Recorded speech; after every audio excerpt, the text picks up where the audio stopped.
Welcome everyone to Second Harvest Heartland World Headquarters, now in Brooklyn Park, Minnesota. I am so excited to guide you through this new facility along with David Lasky, my wonderful colleague, and to show you all the promise that this facility provides us as a community and as an organization. My name is David Lasky. I'm the Director of Enterprise Efficiency and Facilities Management, and I've been working on this project for a little over 5 years, and I'm really happy to showcase our new work home for all of our volunteers and employees and visitors and our clients and agencies. So I wanted to start right here because this feature behind us was actually installed by Split Rock, and there's a reason behind this feature. We are a family. We're a family at work. We're a family with our community, and everything we do is about feeding our hungry neighbors. So as you'll notice, it's a family tree, and so there was design intent with that, and everything we do is all about the people in our community, and that's what we wanted people to experience on the way in the door. This facility, this newly renovated facility, will allow us to double down on providing more healthy food to more people to help families thrive in our community. So come along with me. David and I will guide you through this tour, and we are just so excited that you are growing with us and that we get to show you our new digs. So we are in our Welcome Center right now, and I'm so excited because this is really truly a community space for all of us to use, and I can't wait until you can all come here in person. This pillar behind me is something that recognizes the community that helped us grow, and it's so important, not only the donors but the organizations and all the volunteers who make our work happen every single day.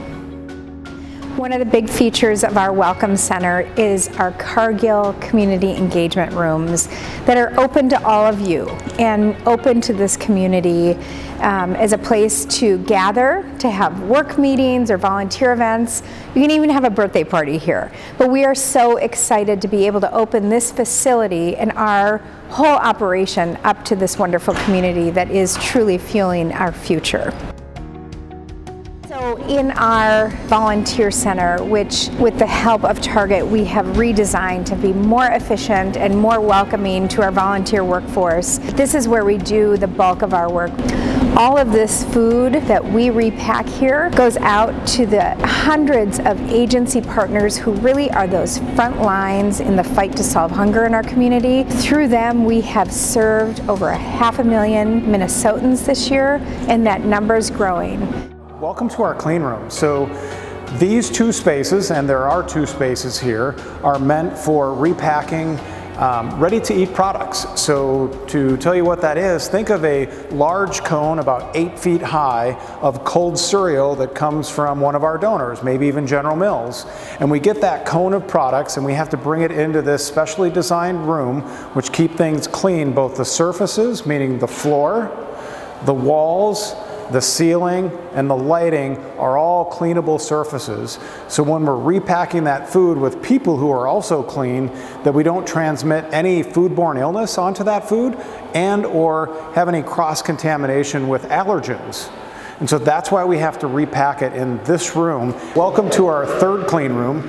This is really new and exciting for Second Harvest, and there's only a few of these in the nation amongst food banks. So this particular room was especially built to do meat repacking. Think about a 50-pound box of chicken breasts. If you get that in, you can't necessarily ship that out direct to the agencies because somebody can't put that right into the refrigerator because it's a frozen block. So what we have to do is slack it down so we can separate it out. And in this room, because it is temperature controlled, you can see the refrigeration units that are on the ceiling. We drop the temperature of this room down to 45 degrees within 30 minutes. And then we can bring a volunteer group in here with the right equipment on in order to repack that lean protein into family-sized packaging. So if you think about going into a grocery store, when you buy chicken breasts, there might be 2 in a package, or maybe there's 4 in a package. That's what we're trying to get to. So a 50-pound box of lean protein or chicken breast is way too many for one family. So we want to go from large size to small size.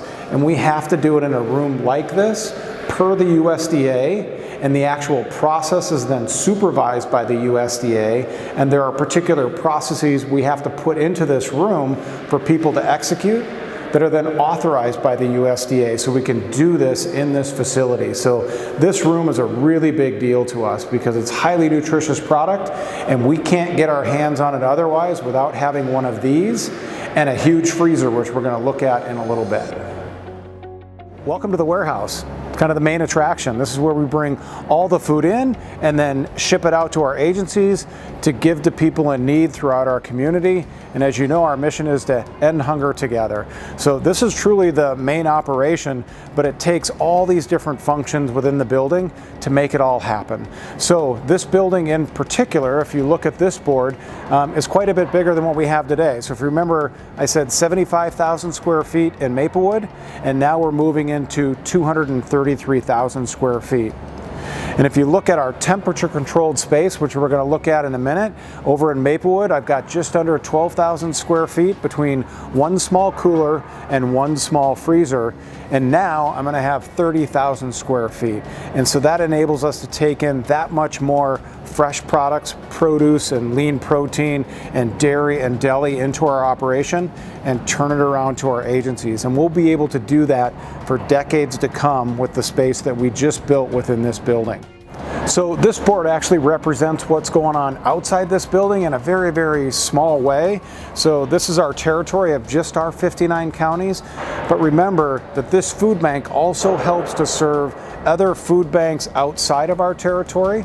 So we have cluster members that we share food product with that goes all the way up through North Dakota, the rest of Minnesota, all the way through Wisconsin. And then we have a produce mixing center where we share food and provide food to other food banks in the 7-state area.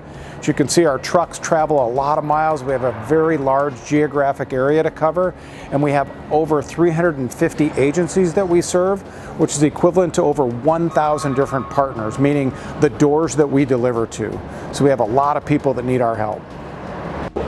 Welcome to a big highlight of this new facility, which is our temperature controlled chambers where we keep fresh products. So remember the lean protein and produce? In today's world, over 60% of our product assortment is fresh product. And in many cases, that means you have to have refrigeration to keep it high quality or to keep it food safe. So in the case of frozen product, it needs to be frozen upon arrival, it has to stay frozen, it has to ship frozen and arrive frozen to get to somebody's home. So we have a lot of fresh product coming in, and we plan to continue to grow that number, and we have to put it in these chambers. So remember, we have 30,000 square feet of refrigerated space, and we're going to go take a look at the size of those.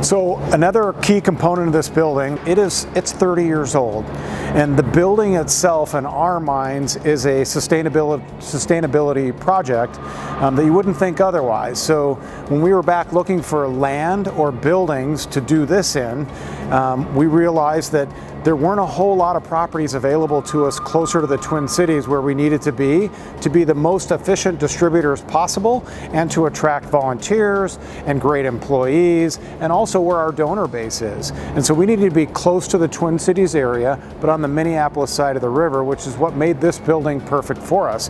So it's a 30-year-old building that needed some help. The core structure itself, meaning the floor, the walls, and the ceiling, are in great condition. However, we knew we needed to retrofit it, so the entire fire suppression needed to meet code, so everything came down, it's all brand new.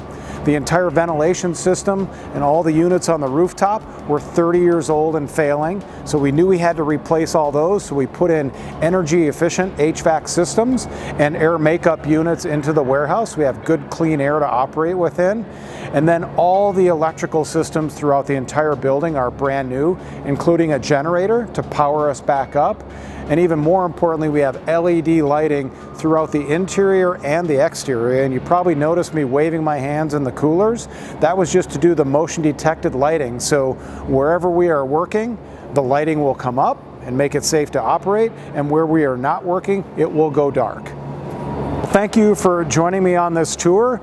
I know we're a bit put together right now. We've got a lot more to come, but we're really excited to get everything installed in this building and move in mid-April and get back in operation really quick. So thank you very much.